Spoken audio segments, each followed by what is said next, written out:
धर्म प्रेमी सज्जनों तथा आर्य बंधुओं, आप लोगों ने देखा समय समय पर हमारे द्वारा तैयार किए गए बच्चे किस प्रकार से इस्लाम जगत के आलिमों को निरुत्तर कर रहे हैं। अभी 2 दिन पहले आपने संदीपान रॉय को सुना था, कल आप लोगों ने विप्लव मंडल को भी सुना है।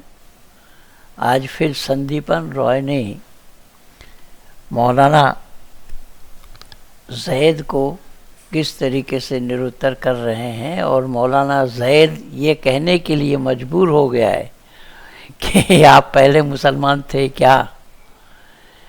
यानी उसके पढ़ने का लहजा को, जो मखरज अदायगी के साथ जो उच्चारण संदीपन रॉय कर रहे हैं, उससे कई इस्लाम जगत के आलिम ताज्जुब कर रहे हैं कि ये हिंदू घराने का लड़का इस तरीके से उच्चारण कर रहा है जो एक मदरसा में पढ़े हुए बच्चे उच्चारण करते हैं। आप लोग सुनते हैं, मदरसा से जिनका कोई वास्ता नहीं था, जिनका कोई ताल्लुक़ नहीं था, ऐसे लोग भी केवल रट्टू तोता किताब को रट करके आए हैं और वो दूरदर्शन में बैठ करके बोल रहे हैं।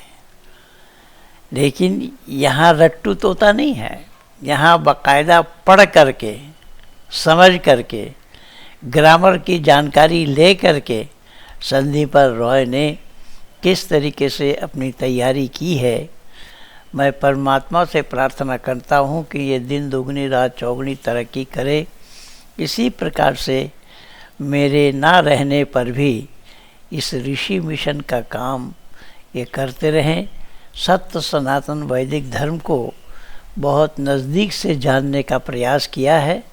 वेद क्या है, वैदिक मर्यादा क्या है, ऋषि दयानन क्या है, ऋषि दयानन के मंतव्य क्या है, ऐसी बातों को भली भांति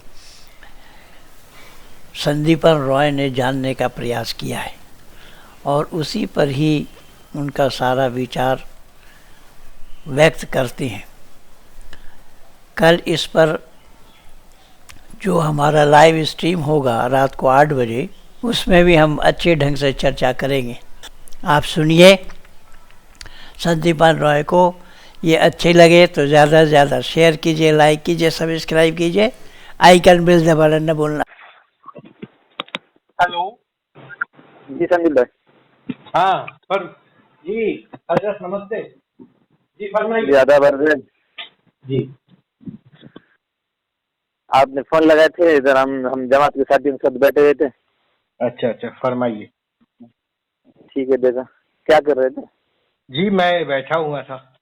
तो आपने मेरे दलाइल का मुताला किया? असल में यार संदीप भाई, ये आपने जो आए थे वो बताई। इसमें हमारे पास जमा तो आई है, जरा टाइम भी नहीं मिल रहा, थोड़ा मुश्किल हो जा रहा है बच्चों को पढ़ाने का, इसका उसका। अच्छा अच्छा। असल में मैं कुछ एतराज के जवाब भी ये कर रहा था, दूसरे में हल कर रहा था, इसलिए जरा आपके लिए टाइम नहीं मिल सका। अच्छा अच्छा अच्छा, खैर। हाँ हाँ। फिर क्या कर होगा? खाना हाँ खाना खा लिए? हाँ, आपने? खाना खा लिया अल्हम्दुलिल्लाह। हाँ हाँ, मैंने खा लिया। अच्छा अच्छा, आपने? खा लिया है मैंने, खाना खा लिया मैंने अभी। अच्छा अच्छा अच्छा अच्छा जी, और बताइए। ठीक है, देखो अभी करेंगे इंशाल्लाह, देखेंगे पढ़ेंगे। और आपने तो उर्दू में भेजते बोले थे। हाँ ऐसा था, अभी उर्दू में है बोले थे ना किताब में, मोबाइल पे चेक नहीं किया मैं तो। हाँ, तो हिंदी में चल वो गया। आपको कहाँ भेजू बताइए। नंबर नंबर दो। हाँ वही, मतलब व्हाट्सएप है आपका, या वो उसमें हराम हलाल का मसला है उसमें? तो मैं हमारे व्हाट्सएप नंबर देता हूँ। हाँ हमारे भाई का है मेरे पास, तो सादा मोबाइल है, व्हाट्सएप नंबर दे तो हमारे भाई के मोबाइल में भेज दीजिए। अच्छा अच्छा, है कि नहीं? ठीक है, मैं आपको दे दूंगा, वैसे कोई ये नहीं है। जी जी। तो आप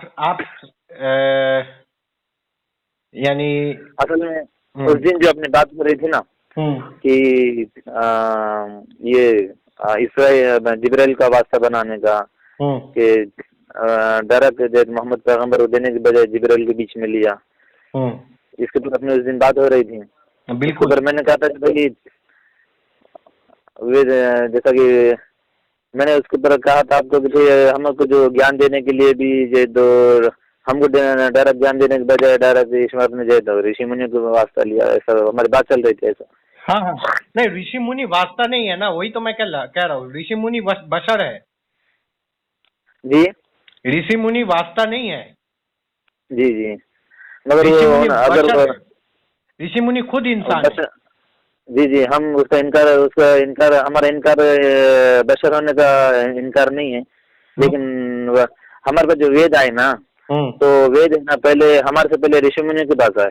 हाँ देखिए, जैसे बात ये है कि अगर रिसालत मुआब सल्लल्लाहु अलैहि वसल्लम अगर अपने आप को यानी रिसालत रसूल ना तस्लीम करते, वो कहते भाई हम तो जैसे सहाबा इंसान है, मैं भी इंसान हूँ, मेरे नाम का कलमा मत पढ़ो, तो हम भी ये कहते कि भाई वो वास्ता नहीं है उम्मतियों और अल्लाह के बीच में। वास्ता तो वो हो जाता है जो दरमियान में कोई चीज ऐसी हो जो असल से अलग हो, जिसकी जात अलग हो, जिस तक पैगाम पहुंचाई जा रही है उसके जात के साथ रसूलुल्लाह की जात अलग है, इसीलिए आपने उसको वास्ता कहा है। समझ रहे? तो मतलब नहीं समझ पा रहा मैं तुम्हारी गुफ्तगू को। देखो आप जो बोल रहे थे नहीं संदीप भाई, देखो वो आप तो उनको ऋषि में मतलब है ये तो समझते ना भाई, वो जो उनके पास ईश्वर का ग्रंथ ज्ञान आया उनके पास, हाँ है ना, ये तो समझते ना। उन्होंने फिर लोगों तक पहुंचा, उनको कहा है कि ये जो मेरी बात है, इस बात को जो है अपने आसपास के लोगों को पहुंचा दो। नहीं कहा गया उनको। तो उनके लिए फिर उन्हें ज्ञान नहीं गया, फिर उन्होंने जो ज्ञान दिया वो तो अपने जो पुत्र है या अपने वंश है, जिसको हम कहते हैं अपनी नस्ल को ये ज्ञान दिया, जो उनकी नस्ल आगे बढ़ी उस नस्ल को उन्होंने ज्ञान दिया। हाँ ना।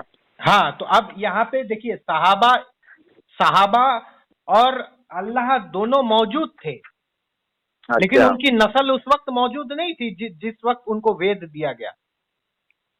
अच्छा सुनो तो, हाँ, आप ये जो ज्ञान है इसके अंदर उनकी नस्ल को, अब उसके अंदर तो ये भी जिक्र है कि राजाओं से मुखातब हुआ गया, उसके अंदर राजाओं तक, राजा यानी राजाओं को भी उसमें अगर कोई समझो कोई पाप करता है उसको दंड देने के लिए कहा गया। हाँ, तो ये बताओ, वो तो ईश्वर तो आलिमुल गैब है, ईश्वर आलिमुल कुल है। हाँ, वो तो बोलेगा ही। हाँ, तो फिर उसमें अगर उनके बच्चों को ज्ञान देना होता, अगर ज्ञान दिया तो फिर वो ये ऐसा होता नहीं, बल्कि वो मकसद है वेद का भी भाई ये वो राजाओं को भी इसके अंदर जो तो रहनुमाई की जा रही है, और उनको ज्ञान इसलिए दिया गया था ऋषि मुनि को भी राजाओं तक पहुंचे ज्ञान करके। हाँ, वही तो मैं ये कह रहा हूँ ना कि राजाओं तक ज्ञान देने के लिए, ये सुनो ना, राजाओं को तक इसके अंदर ज्ञान दिया गया, तो किसके जरिए से दिया ईश्वर ने राजाओं को ज्ञान? डायरेक्ट नहीं दिया राजाओं को, वो ऋषि मुनियों की संतान से लेकर दिया। ये बीच में ऋषि मुनि की संतान आई ना बीच में, अब उन्हें भी ये भी करना चाहिए था, ऋषि मुनि डायरेक्ट ज्ञान दिया, को डायरेक्ट ज्ञान से लेता। यही तो मैं कह रहा हूँ, पहले आप वास्ता का डेफिनेशन बताइए ना। रास्ते को छोड़ दियो, वास्ता नहीं, आपने उसी को मसला बनाया। मेरा मसला ये है, मैं जब कुरान को ये कहता हूँ, कुरान के मुतालिक जब ये बात कहता हूँ कि अल्लाह के रसूल सल्लल्लाहु अलैहि वसल्लम ना होते, मान लीजिए वो ना होते, तो क्या हजरत अबू बकर सिद्दीक रजी अल्लाह अन्हु को क्या कुरान मिलती? तो अगर जाहिर सी बात है, अल्लाह अगर देना चाहता तो उनको ना होता तो दूसरा और किसी को देता, मगर कुरान तो देता ना। हाँ, वही तो तो वो तो एक ही इंसान इसी को दिया तरीके ना से कुरान। अब जो ऋषि मुनि है ना मेरे भाई, वही तो मैं कह रहा ऋषि हूँ। मुनि अगर वो है तो उन्होंने शुरू में थे, उनको दिया न, उनकी जगह तो दूसरे को बीच में लेता था उन्हें ज्ञान देने के लिए, मगर लेता था ना। वही तो मैं कह रहा हूँ ना कि ऋषि मुनि जब थे, ऋषि मुनि जब जी। जो दुनिया में जब आए, ठीक है, तो उस वक्त कौन था उनके उनके साथ? कोई था? बताइए, जिनको उन्होंने ज्ञान दिया, जो उनके दरमियान, यानी ऋषि मुनि और परमात्मा के दरमियान, यानी इंसान और परमात्मा के दरमियान ऋषि मुनि हो, तो उनके लिए किसी चौथे इंसान का होना तो जरूरी था, या दूसरे इंसान तो का होना बताओ, जरूरी था। अब हम तुम्हारे पास जो ज्ञान पहुंचा वेद का, तो बीच में जब ईश्वर का तुम्हारे पास ज्ञान कोई है, है ही नहीं, वही तो मैं कह रहा हूँ ना। सुनो ना, हाँ, अभी जो तुम्हारे पास ज्ञान आया, तो मेरे को सच सच बताओ, आप मुझे सच्चे दिल से बताओ कि तुम्हारे पास डायरेक्ट आया या ऋषि मुनि के जरिए से आया, मेरे को बताओ। वही तो मैं कह रहा हूँ ना, ऋषि मुनि तो खुद बशर है। अब देखिए, आज मेरे पास बशर छोड़ो, मेरे सवाल का जवाब दो। मैं वही जवाब दे रहा हूँ अभी आपको, आप ही के सवाल का मैं जवाब दे रहा हूँ कि अगर मान लीजिए जावेद भाई के पास आता ज्ञान, हाँ है ना जी, तो जावेद भाई के पास आता तो जावेद भाई अपने नस्ल को देते ना ये ज्ञान। देते ना। हाँ, तो फिर उसमें भी तो जावेद भाई आपके आपके इसके हिसाब से, आपके दलील के हिसाब से जावेद भाई वसीला बन जाते या वास्ता बन जाते। हाँ, तो मैं इसकी बात नहीं वास्ता हो गया ना, फिर वास्तव साबित हो गया ना। मैं वो तो मैं साबित करना चाह रहा हूँ। ये साबित नहीं हुआ ना वास्ता। अरे यार कैसी बात कर रहे यार, है भी बोल रहे और नहीं भी बोल रहे हो। ये तो आपके दलील का मैं, ये आपका दलील का मैं काउंटर दलील दिया कि अगर किसी और को भी देता, मान लीजिए ऋषि मुनियों को ना देता, किसी और को भी देता, तब भी आप यही कहलाते ना भाई। हालांकि ये ऐतराज तब भी करता मैं। अरे ऐसा कैसे बात है यार।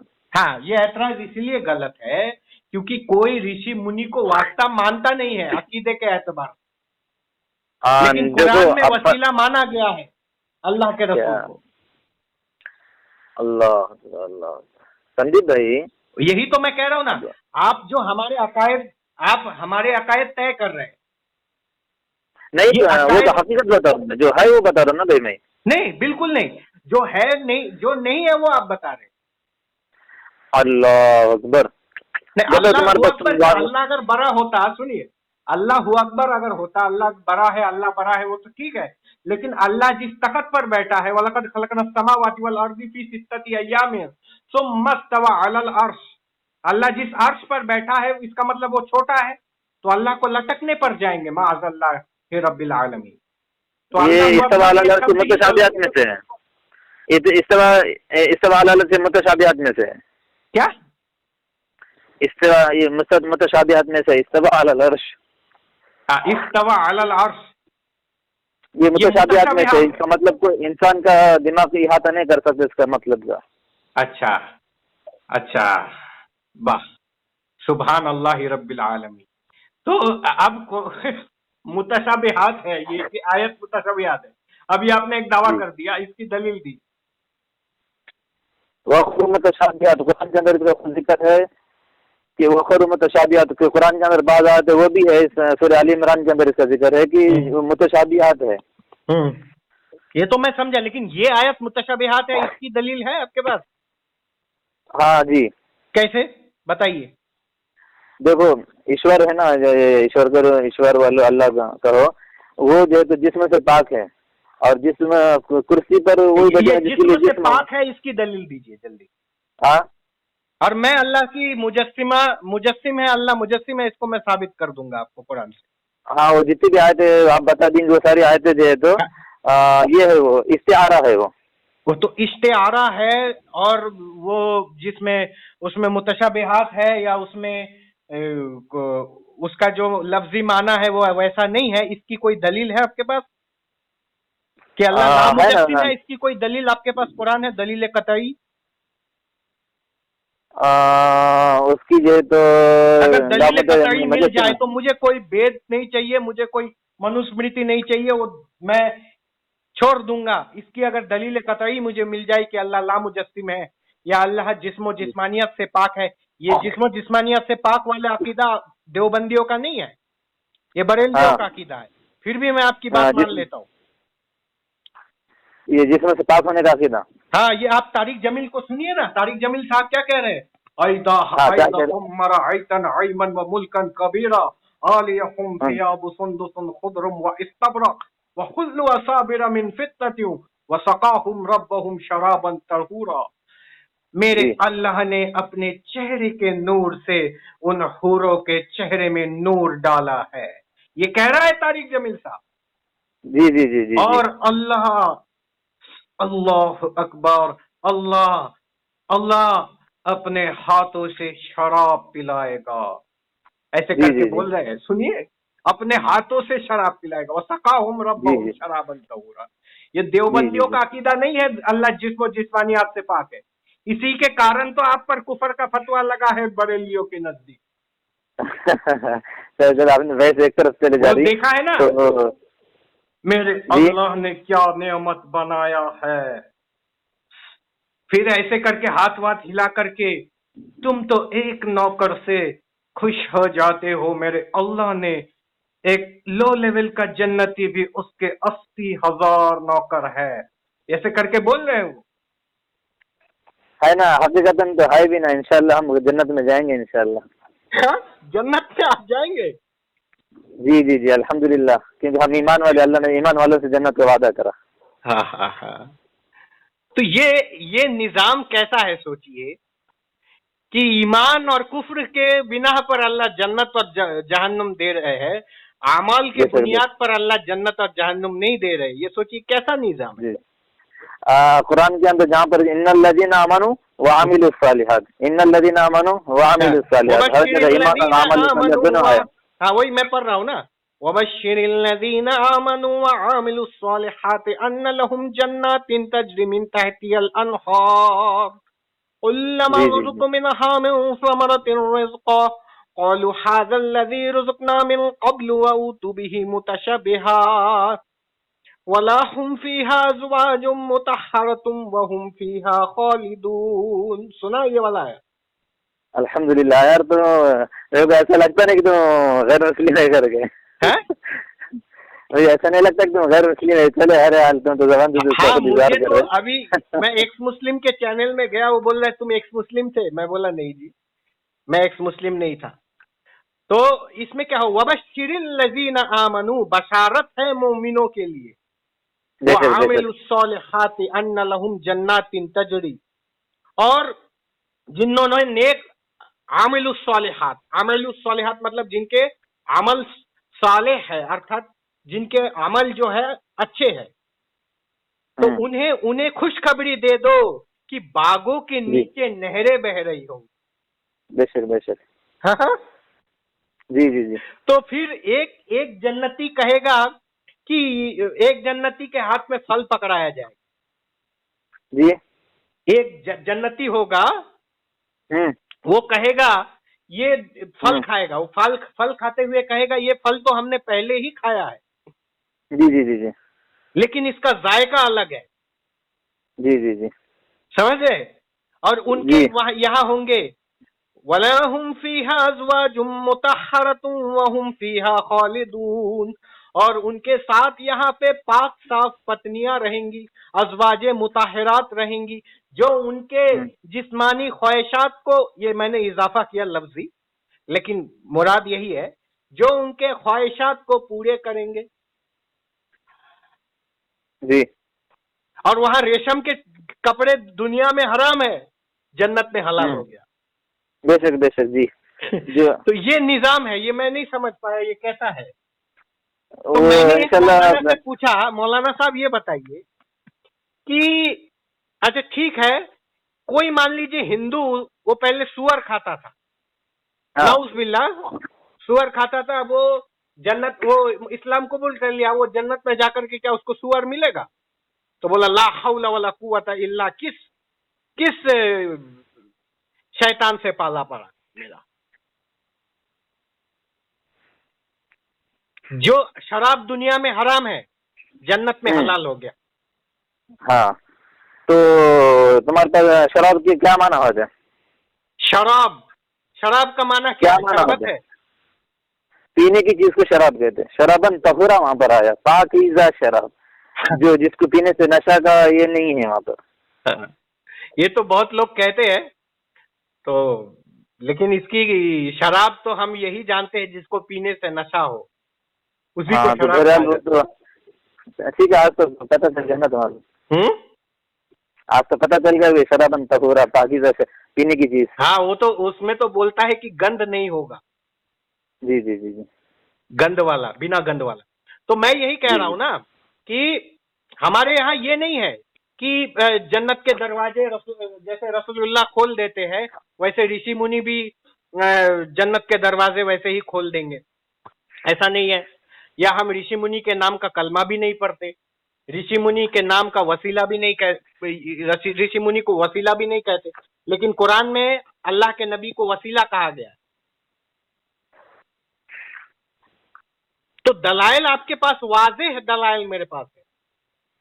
तो देखो अपनी बहस जो है ना, ये बहस एक भाई तुम क्या बोल रहे हो कि भाई अल्लाह मोहताज है, उसकी दलील ये कि उन्होंने जो है तो पैगाम पहुंचाने के लिए जिब्राइल का मोहम्मद सल्लल्लाहु अलैहि वसल्लम का वास्ता लिया। हाँ, अब देखिए, अब अगर तो हम भाई तुम्हारे तक जो मैसेज पहुंचा, ज्ञान पहुंचा, कलाम बताता हूँ।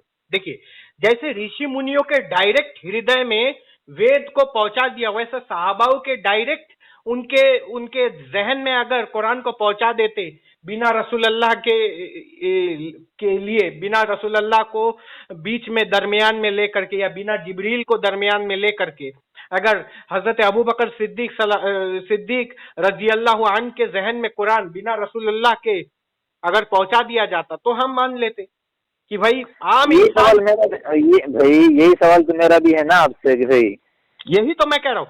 अरे मैं तो यही सवाल मेरा आपसे है, ये सवाल मेरा। हाँ, तो ये सवाल मेरा आपसे है ना। मैं कैसे कुरान का दिफा करूं? तो हजरत अबू बकर सिद्दीक रजी अल्लाह अन्हु को कुरान क्यों नहीं मिला?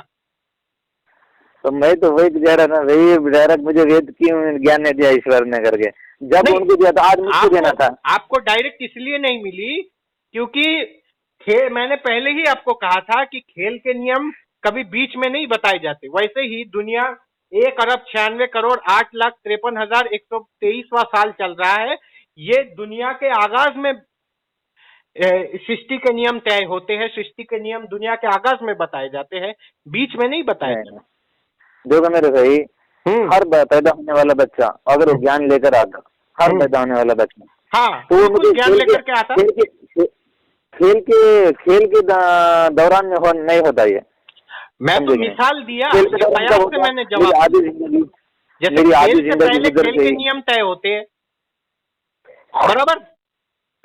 ये खेल नहीं है ना भाई, ये तो खेल, ये तो परीक्षा है ना, ये दुनिया परीक्षा है आपके कुरान के मुताबिक। कुरान का ही मैं ले लेता हूँ। नहीं, आप नहीं ले सकते, नहीं ले सकते। क्यों नहीं? मैं अगर कुरान से दिखा दूं ये दुनिया इम्तिहान है। नहीं ना, अपने तुम्हारी वेद की ताल्लुक से बात चले ना अपने। ना वो आपके मेयार से मुझे समझाना है ना, आप मेरे मेयार को क्यों माने? नहीं, पूरी बात आपकी चल रही है और बीच में हमारा एग्जाम तुम ले रहे हो। नहीं, अब आपको समझाऊंगा तो मैं क्या वेद से समझाऊंगा? जब आप वेद को मानते ही हैं तो मैं आपके मापदंड को लेकर के मैं उसको वेद में फिट करता हूं, तो इससे वाज़ेह दलाइल हो जाएगा कि वेद ही हक है। अगर आपके मापदंड में या आपके मेयार में वेद खरा उतरता है तो जाहिर सी बात है फिर वेद ही हक है।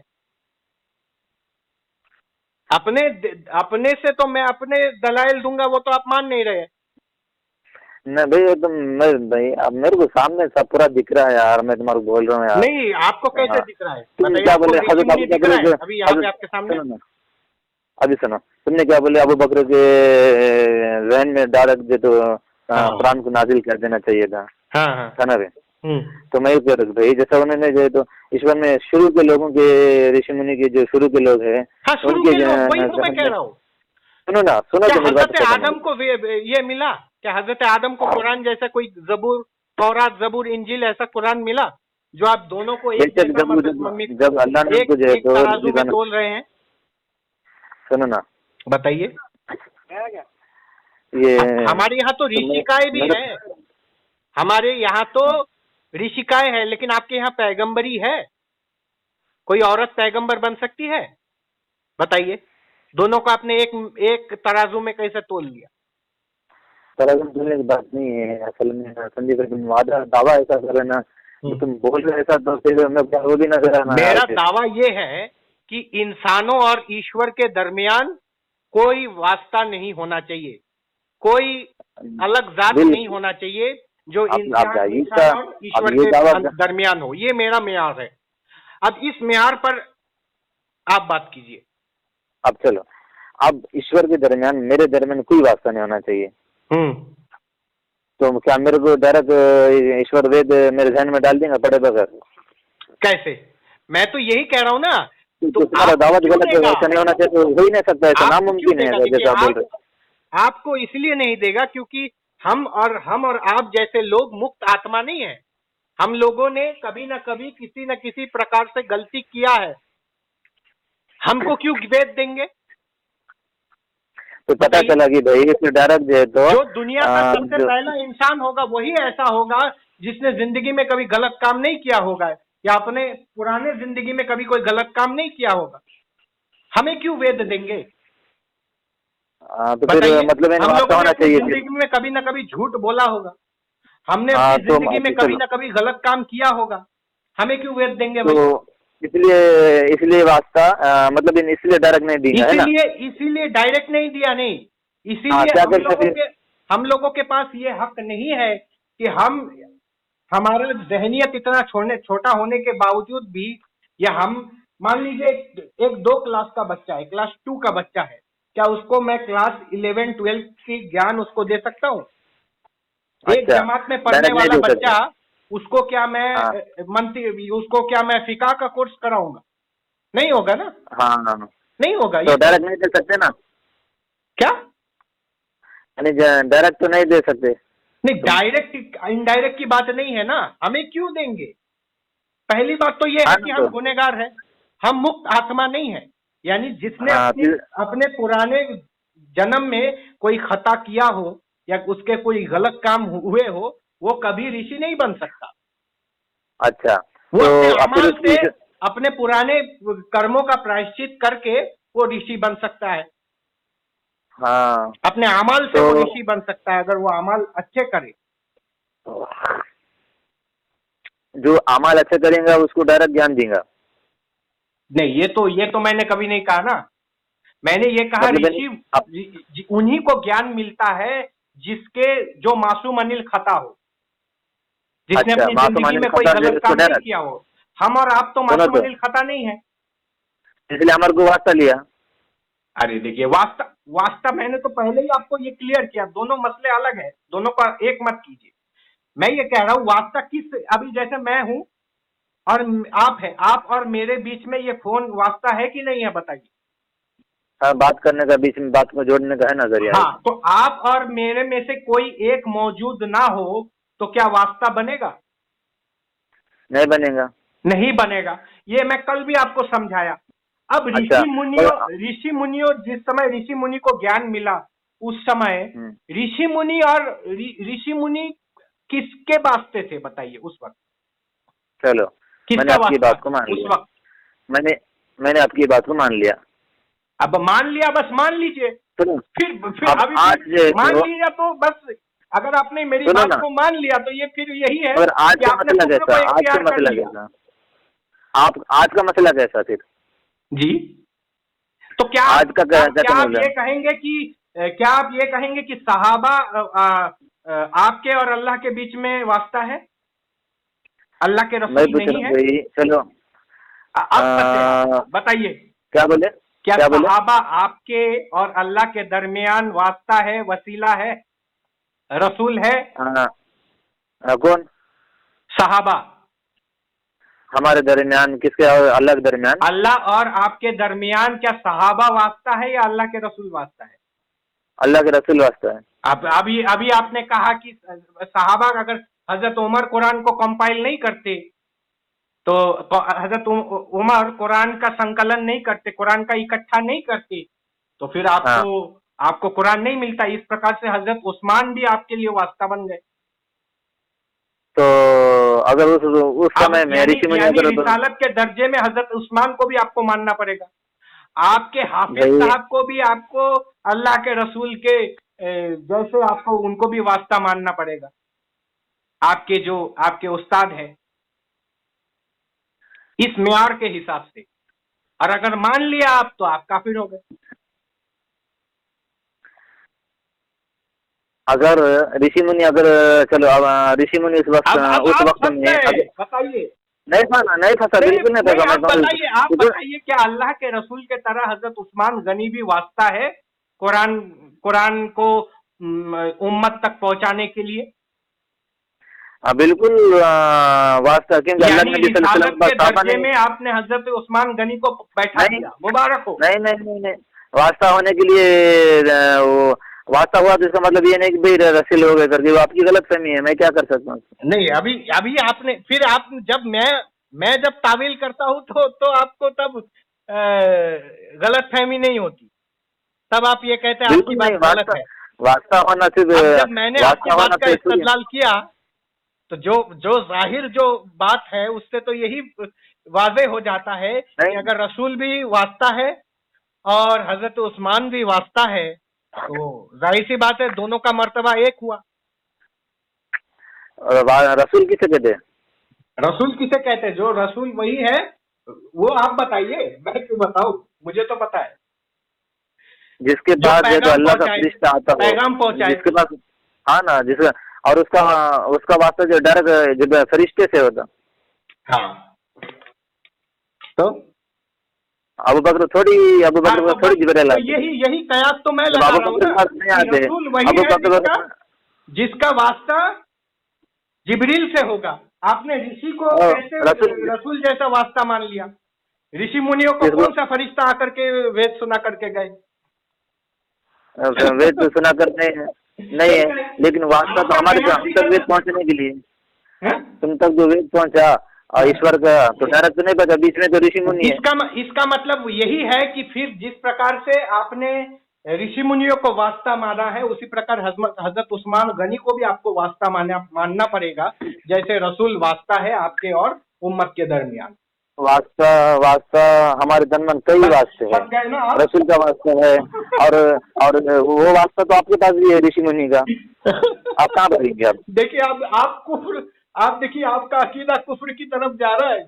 बिल्कुल मैं कुछ है तो मैं अपने बात में कोई झिझक रहा नहीं हूँ, मैं साफ बात कर रहा हूँ। आपके हमारे बीच में अगर वास्ता है रसूल का, जिब्राइल का, उस्मान का, अली का, आपके भी हमारे संदीप भाई के भी बीच में जो तो वास्ता है ऋषि मुनियों का, कोई बात नहीं है। नहीं, इसका हमारे पास बात रहेगी आपके पास दलील देना पड़ेगा ना। मैं आपको दलील देता हूँ। दलील देना, देखो हमको मालूम है कि संदीप भाई के पास जो सूरह माइदा खोलिए। पढ़ने की जरूरत इतनी, अपनी बात चालू है ना, भी पढ़ने की जरूरत है। अभी देखिए मैं आपको जवाब दे रहा हूँ, मुझे तो पता है ना। मुफ्ती यासिर साहब को भी मैंने ऐसे ही एक दिन बोला कि आइए मेरे साथ मुनाजरा कीजिए, मेरे साथ कोई नहीं, ऐसे नहीं कोई मुझे हरा सकता। वो आपकी जो तो कुछ फहमी है। सूरह माइदा आयत नंबर 35 है, मैं आपको इसको दिया। अपनी बात जारी है।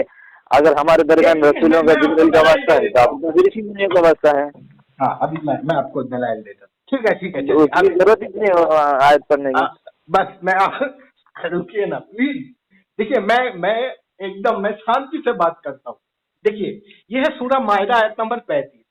यहाँ अल्लाह तबारक व तआला ने इरशाद फरमाया है, या अय्युहल्लज़ीना आमनु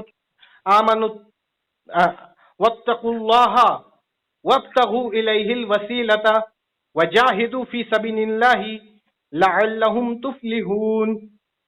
या अय्युहल्लज़ीना आमनुत्तकुल्लाह वब्तगू इलैहिल वसीलता वजाहिदू फी सबिलिल्लाहि लअल्लकुम तुफ्लिहून। ऐ ईमान लाने वालों, अल्लाह से डर रखो और उससे जुड़ने के लिए वसीला तलाश करो। तो ये तो कुरान से साबित है कि अल्लाह को वसीला पसंद है, लेकिन परमात्मा को पाने के लिए किसी वसीले की जरूरत नहीं है, किसी पैगंबर की जरूरत नहीं है, किसी फरिश्ते की जरूरत नहीं है। यानी आपका अकीदा कुरान से साबित है, लेकिन आपने मेरे पर जो एतराजात किए उसको साबित करने के लिए मेरे किताबों से आपके पास कोई दलील नहीं है। फिर भी मैंने आपके तर्क का जवाब आप ही के मैदान में जाकर के आपके तर्क का या आपके मंतिक का जवाब आप ही के मैदान में जाकर के मैं दिया हूँ जी। देखो अब मैंने देखो इसका कभी मैंने इनकार नहीं किया। वहाँ पे वसीले से मुराद अमाल सालिहा है, तफसीर कर लीजिए आप। और दूसरी बात ये तो आपके पास है तो देखो ऋषि मुनि का ज्ञान पाने के लिए आपके पास क्या जरूरी है कि खता अनिल माफिया मासूम अनिल माफियत होना। हाँ, तो मासूम अनिल माफियत होना यानी क्या होना, नेक अमल करना, गुनाह नहीं करना। हाँ, तो वही तो मैं कह रहा हूं। ईश्वर का ग्रंथ पाने के लिए, ईश्वर का ग्रंथ पाने के लिए, ज्ञान पाने के लिए नेक अमल का होना जरूरी है। अगर नेक अमल नहीं करेंगे तो आपको जो है तो ज्ञान नहीं मिलेगा। तो जो रूह ऐसा हो जिसके अमल में कोई खोट ना हो। हाँ, तो अच्छे अमल जो है तो अब ईश्वर का ज्ञान पाने के लिए अच्छे अमल का वास्ता जरूरी है। वास्ता, वही तो मैं कह रहा हूँ। अभी आपको मैंने ये कहा कि अगर आप वास्ता मानने जाएंगे ना तो आपके अकीदे में भी कुफ्र आ जाएगा। वो कुछ भी नहीं है, आपके पास वो बात मिलती हमारे पास है? अगर हमारे कुछ है तो यहाँ पर वास्ता भी करे, अल्लाह के पाने के लिए वसीला बनाओ, और वहाँ पे ऋषि मुनि का ज्ञान पाने के लिए अच्छे काम का वसीला बनाओ। ये आपने दावा कर दिया ना, अभी आपने दावा कर दिया। अब इसकी दलील दीजिए आप। ये दलील मेरी ये है, तुमने कहा कि भाई ऋषि मुनि दलील देना पड़ेगा। ये तो आपने मेरे देखिए, अब मैं मानता नहीं हूँ, मान लीजिए रसूलुल्लाह को, आप कहे कि आप मानते हैं रसूलुल्लाह को, आप मानते हैं रसूलुल्लाह को, फिर आप इसमें अकली दलील दे रहे। भाई जब मैं कह दिया मैं नहीं मानता हूँ, तुम्हारी बात चेक कर रहा हूँ मैं। तुमने नहीं बोला था ईश्वर का ज्ञान पाने के लिए जो तो मासूम अनिल खताया होना करके नहीं बोला तुमने? हाँ, तो मैं यही कहना चाह रहा हूँ ना। तो फिर क्या एक चोर उचक्के को ज्ञान दे देगा? इतना तो आपको समझना चाहिए ना। तो मैं भी तो वही कह रहा हूँ, अगर ज्ञान पाने के लिए, तो फिर यही ज्ञान पाने के लिए अमल अच्छे काम का वास्ता होना, वो तो मैंने आपसे कहा ना। ये तो मैंने ऐसी कोई नई बात नहीं की, ये तो दिमाग से तस्लीम करने वाली बात है। अब थोड़ी ना कोई ज्ञान देगा, जो अच्छा तो फिर अल्लाह को ज्ञान दिया जाए। अल्लाह किसी को भी अपना बना देगा। वसीला आमाल सालिहा का होना, तो वसीला से मुराद क्या है? नेक काम मुराद है। तफसीर कर लीजिए आप। हाँ, तो नेक काम मुराद है, सही है। हाँ, कर लीजिए तफसीर। हाँ, तो नेक काम मुराद है, इसका कौन सा तफसीर है बताइए जरा। अभी मैं मस्जिद में वही देखिए, अब एक सवाल पूछ लेने से फिर वहाँ पे मसला वाज़े हो जाता है। संदीप भाई मुझे तो बताइए, आप जो है तो इतना खुला जो तो वास्ता रहने के बाद ऋषि मुनियों का आप तक ज्ञान पहुंचा दो, डायरेक्ट नहीं पहुंचा, उसके बावजूद डायरेक्ट ही पहुंचा है। हाँ, डायरेक्ट ही पहुंचा है हम पर, तुम्हारे तक वास्ता हम मानते नहीं है ना। ये ऋषि मुनि ज्ञान लेकर नहीं आए, संतान है ये, गुरु शिष्य परंपरा के तौर पर ये बातें सुना कर, यानी तो वो परंपरा के तौर पर ही सही, तो मगर उनके जरिए से पहुंची ना। आप नहीं बोलो। नहीं, वही तो मैं कह रहा हूँ, वास्ता नहीं दावा कीजिए आप, वास्ता नहीं कह सकते। वो इसे जब ऋषि मुनियों को ज्ञान पहुंचाने के लिए किसी जिब्रील की आवश्यकता पड़ेगी, ऋषि मुनियों को ज्ञान पहुंचाने के लिए किसी रसूल की आवश्यकता पड़ेगी, किसी रसूल का मोहताज होना पड़ेगा परमात्मा को। तो वहाँ तो ऋषि मुनियों का तो तुम्हारे तक पहुंचाने की, तो ऋषि मुनियों का और वेदों का तो वो ऋषि मुनियों के जहन में डायरेक्ट उन्होंने बात पहुंचाई। और तुम्हारे जहन में कैसे? हमारे जहन में पहुंचाने की जरूरत नहीं है ना, उसके परमात्मा पर दोष लगेगा। तो तुम्हारे जहन में तुम्हारे जहन में कैसे आया? अब बताइए, अल्लाह की तुम्हारे जहन में वेद कैसे आया? मैं यही कह रहा हूँ, आपके सवाल का ही जवाब दे रहा हूँ कि अल्लाह के जात में कभी ऐब होता है? अल्लाह जो हर ऐब से पाक है, हर ऐब से पाक है। अगर वो मुझे भी ज्ञान देने लगे तो उस पर ऐब लग जाएगा, समझिए बात को। अच्छा, हाँ, कैसे? मैं आपको अभी इसका अच्छा, वो जो ईश्वर का ज्ञान है आपके पास जो पहुंचा, वो उसने तुम्हारे को नहीं दिया? वो नहीं चाहता था कि वो तुम पढ़ना करो? मैं आपको इसी का जवाब दे देता हूँ। मैंने आपको कल एक मिसाल से समझाया कि जैसे एक घर में बहुत सारे लोग हैं, तो बहुत सारे लोग हैं, अगर मैं आपको कॉल करके बता दूं, फोन करके कि भाई ऐसा ऐसा है, आप हमारे मदरसे में आ जाइए, ऐसे मैंने आपको एक मान लीजिए एक जानकारी दी, ठीक है। यही जानकारी आपके घर वालों को मैं बार बार फोन करके बार बार परेशान करूं, तो ये मेरे जात में ऐब है, मैं आपको परेशान कर रहा हूं। जब मैंने एक बार मुकम्मल, सुनिए, अब सुनने का ध्यान, एक बार मुकम्मल इल्म मैंने दे दिया तो मेरे को दूसरी बार आपको इल्म देने की जरूरत ही नहीं है, जाहिर सी बात है। दूसरी बात, आप हमारे हम कह रहे भाई, हमको एक ही मर्तबा ज्ञान देता है ईश्वर वेदों का, बार बार कौन करे भाई आप? हाँ नहीं, आपको दिया ना, आपको तौरात दिया, ज़ुबूर दिया, इंजील दिया, और इनमें इनको भी अल्लाह हिफाजत नहीं कर पाए, कुरान में अल्लाह हिफाजत करने का जिम्मा ले लिए। अभी जो अपनी बात चल रही है ना, वास्ते ये साबित होता है कि जो वास्ता लिया का अल्लाह, जो वास्ता लेना जो है तो आयत की बात है, तो वहाँ पर ईश्वर ने जो है तो ऋषि मुनियों का वास्ता लिया। वही तो आप एक ही तो सवाल बार बार पूछ रहे हैं। अब मैंने जो तो आप क्लियर ही नहीं कर पा रहे ना भाई। मैंने तो आपको जवाब दे दिया कि वास्ता आप किसे कहेंगे, वास्ता उसी को कहेंगे जब तीनों दरमियान में हो, जो पैगाम पहुंचा रहा है, जिस पर पैगाम पहुंच रही है, और वास्ता, ये तीनों जात अलग है। हाँ देखो, तीनों जात अलग है, ये मैंने आपको कितनी बार समझाया। अब इस दलाइल का रद्द कीजिए आप, एक सवाल बार बार पूछने से तो मसला हल नहीं होगा ना। अब मैंने आपको दलाइल दिया, इसके दलाइल का रद्द कीजिए आप। तीनों का जाहिर होना जरूरी है, बिल्कुल जरूरी, मैंने आपको बताया। अब आप इसका दलाइल दीजिए कि ये तीनों का जाहिर होना जरूरी नहीं है, तीनों इसकी दलाइल दीजिए आप। अब देखो, अब जेहेतु ईश्वर का जो ज्ञान हमारे तक पहुंचा, अभी आपको मैंने क्या दलाइल देने बोला कि आपको मैंने दलाइल दिया कि जो दिले बोल रहा हूं इसका दलाइल आप दीजिए। कि मैंने एक आपको उसूल बताया कि वास्ता लेने के लिए क्या, वास्ता लेने के लिए जो पैगाम पहुंचा रहा है और पैगाम जहां तक पहुंच रहा है, और वास्ता जो वास्ता है, ये तीनों चीज होना जरूरी है एक बार में। ठीक है, तीनों चीज होना जरूरी है, मगर हमें हर जगह ये जरूरी नहीं है। फिर उसी भी गलत बनाया तुमने, आधा उसूल सही है और आधा गलत है जो बताया। ठीक है, अभी आप इसके रद्द में दलाइल दीजिए। आप जो उसूल पेश कर रहे हैं, आप इस उसूल के रद्द में कुछ पेश कीजिए ना।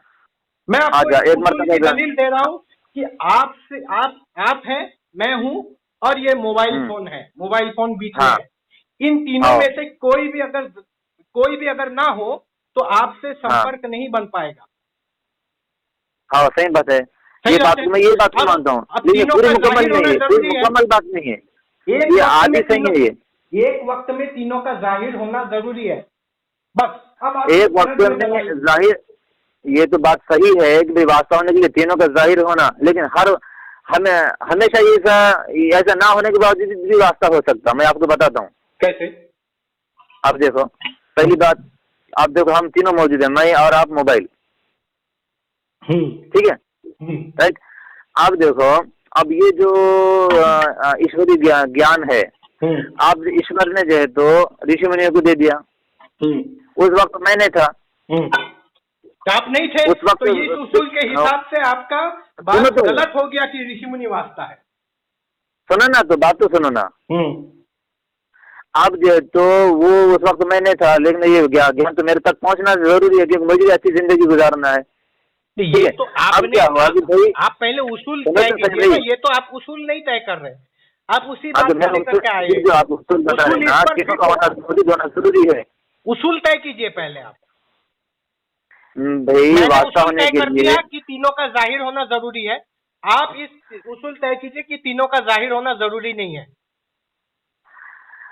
तीनों का जाहिर होना एक ही वक्त के अंदर, हाँ, जरूरी नहीं है। वास्ता होने के लिए वास्ता ये भी हो सकता है कि तीनों मौजूद हो, और वास्ता ये भी हो सकता है कि तीनों में से एक मौजूद ना हो जिस तक मैसेज पहुंचाया जा रहा, ये भी वास्ता हो सकता। इसका मतलब अभी देखिए, इसका मतलब रसूलुल्लाह सल्लल्लाहु अलैहि वसल्लम को जो कुरान मिला वहाँ अल्लाह मौजूद नहीं था, ये कहना चाह रहे हैं? मैं बोला कि जिस तक पहुंचाया जा रहा। तो जब आपने ये कह दिया, मान लिया कि तीनों में से किसी एक का ना होना, नहीं होने से भी हो जाता है, तो इसका मतलब अल्लाह नहीं था। वो एक कौन है, वो भी मैंने तय कर दिया। वो एक कौन है वो भी मैंने तय कर दिया। क्या तय कर दिया बताइए?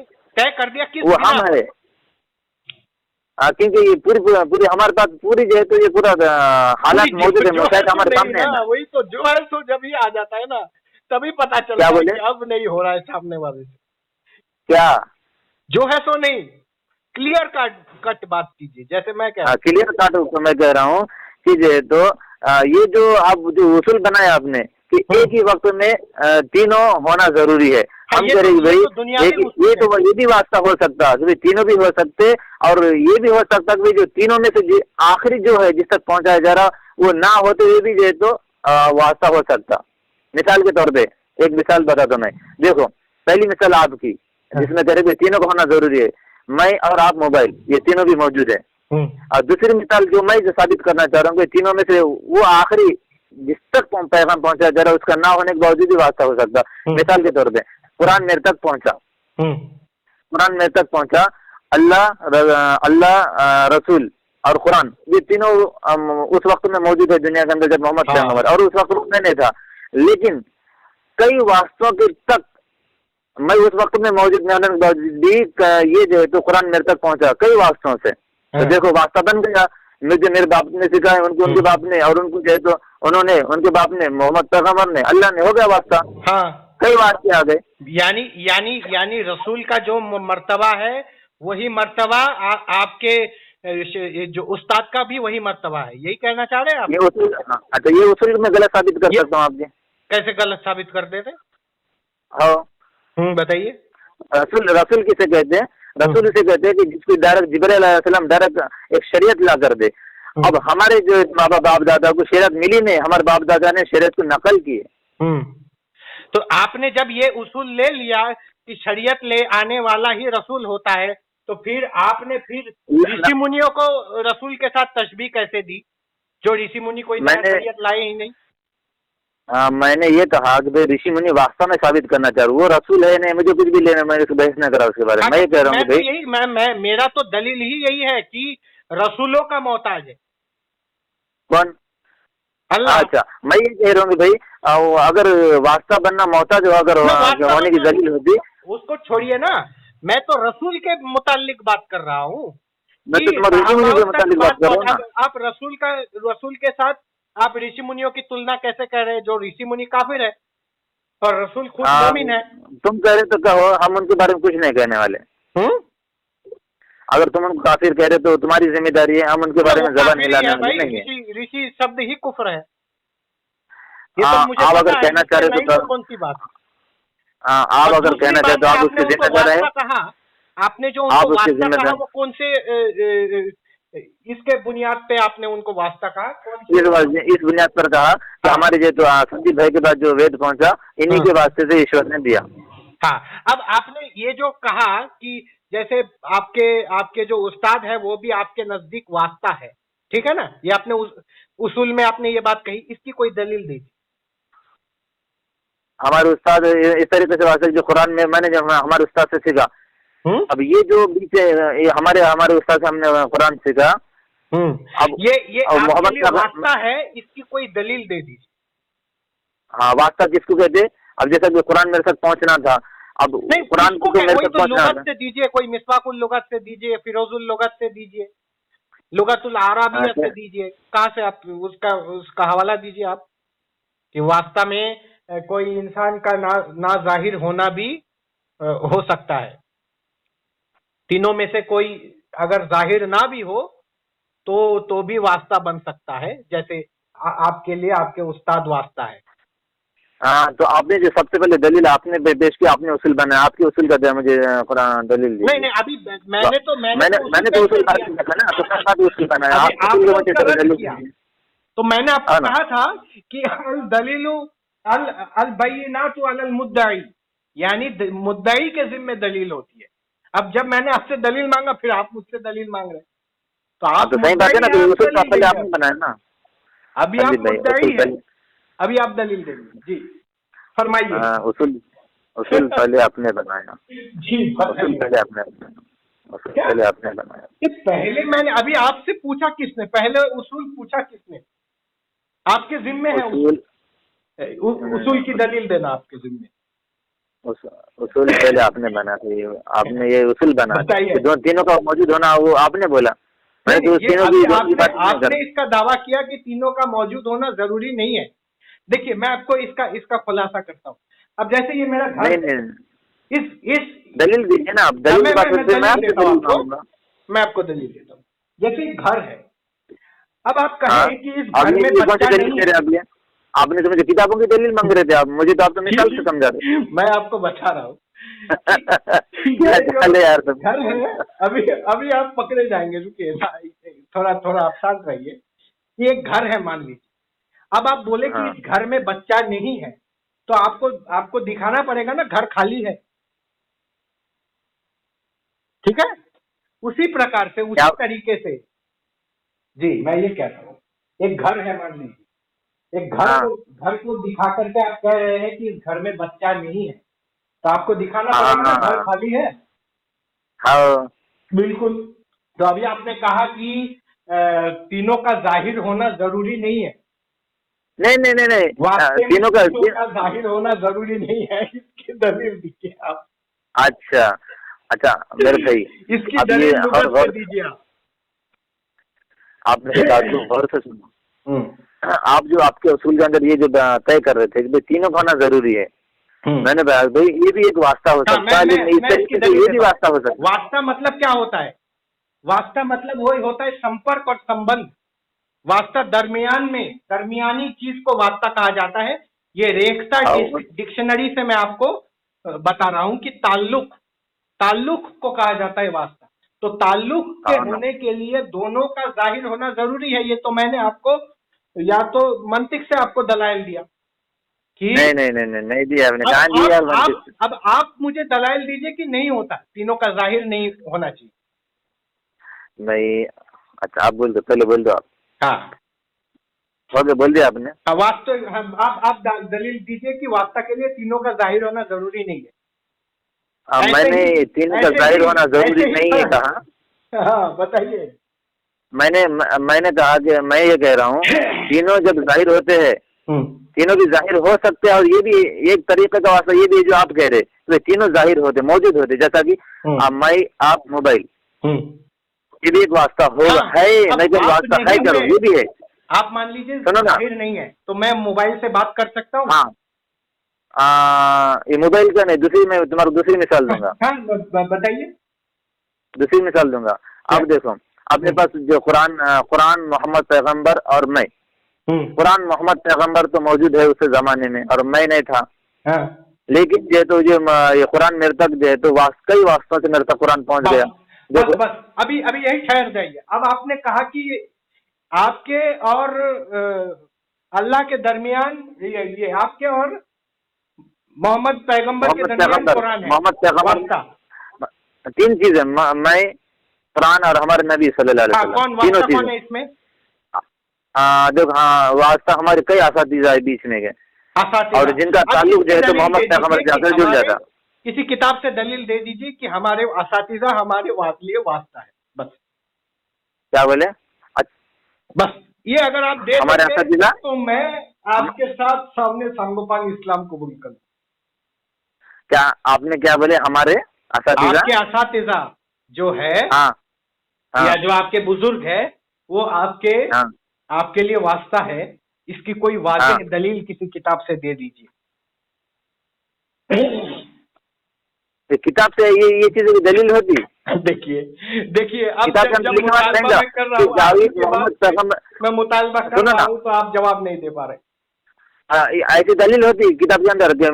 उस्मान महाराष्ट्र का, भारत का, जावेद इसका वास्ता ही नहीं, इसका ऐसा किताब के अंदर लिखा रहता। बस अब आप निरुत्तर हो चुके। चलिए मैं कुछ भी नहीं, मैं बिल्कुल मैंने कि आपके पास कोई दलील कतई नहीं है जो आपके इस दावे को साबित कर सके। आपका भी दलील, मैं कोई दावा क्या कर रहा है? मैंने कोई दावा थोड़ी करा। मैंने आपने बात कहाँ से चली थी? मैं खुलासा एक कलाम बता देता कि आपने ये दावा किया था कि ऋषि मुनि भी वास्ता है और अभी भी मैंने बताया था कि ऋषि मुनि वास्ता नहीं है, तो मैंने उसके मुतालिक आपको दलील पेश की है कि वास्ता के लिए 3 हो जाहिर कुछ भी नहीं बात, कुछ भी आपने बोला नहीं, कोई दलील नहीं दिए।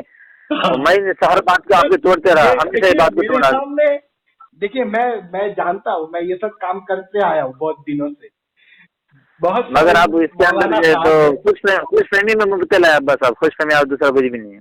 हाँ, ये देखिए, अब ये पर्सनल अटैक आप कर सकते हैं, लेकिन दलाइल के मामले में कलील नहीं होना है। दलाइल आपको देना पड़ेगा ना, कोई भी बात आप करते हैं बिना दलाइल के करेंगे तो आपको किस चीज की दलील दूं? इस चीज की दलील दीजिए कि आपके जो असातिज़ा है वो आपके लिए वास्ता है, बस। वास्ता तो वो जब उन्होंने मुझे कुरान सिखाओ तो वास्ता बन ही गए। वो कुछ किताब में ऐसा लिखा हुआ जरूर नहीं है। आपके मोहम्मद पैगंबर ये संदीप आर्य ने जो तो पंडित से इनका नाम ये है, ऐसा भी वास्ता ऐसा लिखकर नाम आना आपका जरूरी नहीं है। वो वास्ता खुद ब खुद बन जाता, वास्ता बनने की जरूरत नहीं है। अब जो मोबाइल मेरे और आपके बीच में वास्ता है, तो ऐसा कुछ किताब में लिखना थोड़ी है कि भाई किताब मोबाइल संदीप और जावेद इनके बीच में वास्ता मोबाइल किताब में लिखे वाला नहीं आता। ये खुद ब खुद जब बात होती है हमारे दरमियान तो वास्ता से हो जाता है। अभी आपने अपना दावा साबित नहीं कर पाए, तो फिर आपने जो वास्ता कहा था वो आप अपने ही दावे में आप उसको साबित नहीं कर पाए कि वास्ता से मुराद क्या है।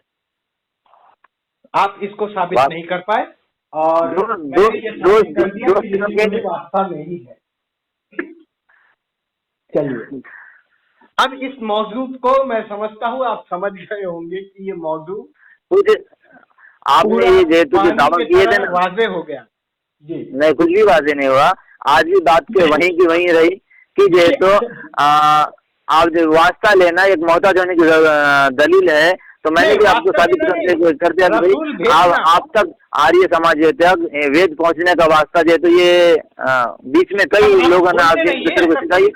ऋषि मुनि जो है तो वास्ता है ये वेद आप तक डायरेक्ट नहीं पहुंचा, ऋषि मुनि के द्वारा पहुंचा, तो ऋषि मुनि वास्ता हो गए, बस बात वहीं की वहीं थे।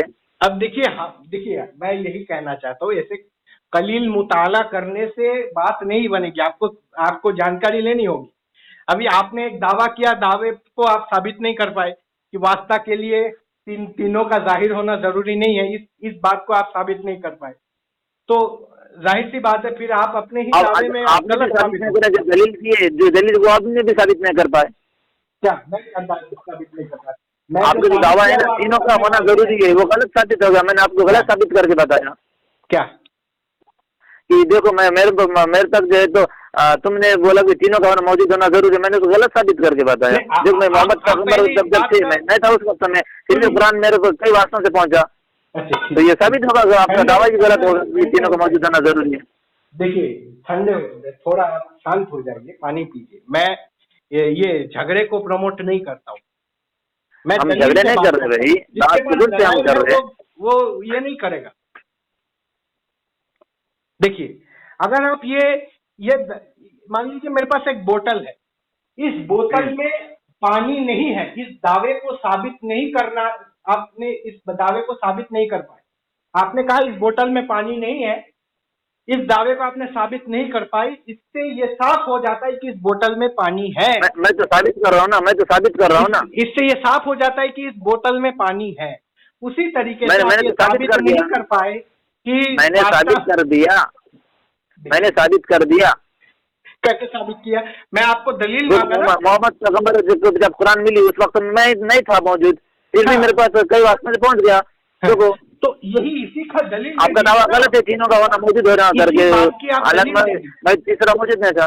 देखिए शांत हो जाइए। देखिए, आप भी बोलिए, मैं भी बोलता। आपने ये अभी दावा कर दिया कि मोहम्मद पैगंबर आपके लिए वास्ता है या आपके असातिज़ा आपके लिए वास्ता है, तो इसकी कोई दलील ले दीजिए वाज़े। अच्छा, आपके जो आप जो कह रहे कि नहीं, आप ये मुझे साबित करके बताइए कि ईश्वर ने आपको डायरेक्ट दे दिया ना। मैंने तो ऋषि मुनियों का वास्ता होने का दावा नहीं किया, आपने दावा किया। अब आपको दलील देना। अब इसका मतलब ये हो गया कि आपके बीच में वास्ता है, क्योंकि आपको डायरेक्ट दे दो वेद नहीं मिले तुम्हारे को। बस आप अगर नहीं अब कर दावत उस वक्त करते हैं आप जब आप एक बात को बार बार रिपीट करने से कोई चीज साबित नहीं हो जाती। साबित करने के लिए दलील होना चाहिए। अच्छा, आपको इतना एक बात का जवाब दे दो, आप तक वेद कैसा पहुंचे? मेरे तक वेद कैसे, आप तक कुरान कैसे पहुंचा, ये बताइए आप। हमारा तो भाई, हमारा तो वास्ता है बीच में, वाह हम तो वो जरूरत है। अब तक कैसा पहुंचे? नहीं, वास्ता है कि नहीं उसकी तो कोई आपके पास दलील नहीं है ना। हाँ, आपके यहाँ रसूल मेरे जवाब दे दीजिए बस। मैं ये कह रहा हूँ, तक वेद कैसा पहुंचे? हम तक वेद क्या, वो तो एक अलग अलग विषय है। आप पहले कुरान को क्लियर। हाँ, ये आप जब ये जवाब दे देंगे ना, नहीं, आपका आप पूरी साबित नहीं कर पाए ना। अब मैं आप ही सवाल पूछते रहेंगे, कुछ सवाल हमको भी पूछने दीजिए। इंशाल्लाह मैं हर जो भी ऐसी बात करेंगे, अरे समझिए इसको, मैं ऐसे ही पूछूंगा। तो ठीक है, तो मैं उनको ये पूछूंगा कि आप तक वेद कैसा पहुंचे? आप जिसका जवाब दीजिए, आप तक वेद कैसा पहुंचे? मैंने तो आपको वाज़ेह आपको जवाब दे दिया। क्या जाए, इसका जवाब दीजिए ना, आप तक वेद कैसा पहुंचे?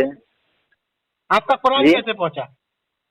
मेरे को मेरे उस्ताद ने सिखाया, उनको उनके उस्ताद ने सिखाया, उनको उनके उस्ताद ने सिखाया, उनको मोहम्मद पैगंबर ने, मोहम्मद पैगंबर जिब्राइल को अल्लाह ने। हो गया। तो आप अपनी सनद सुनाइए जरा।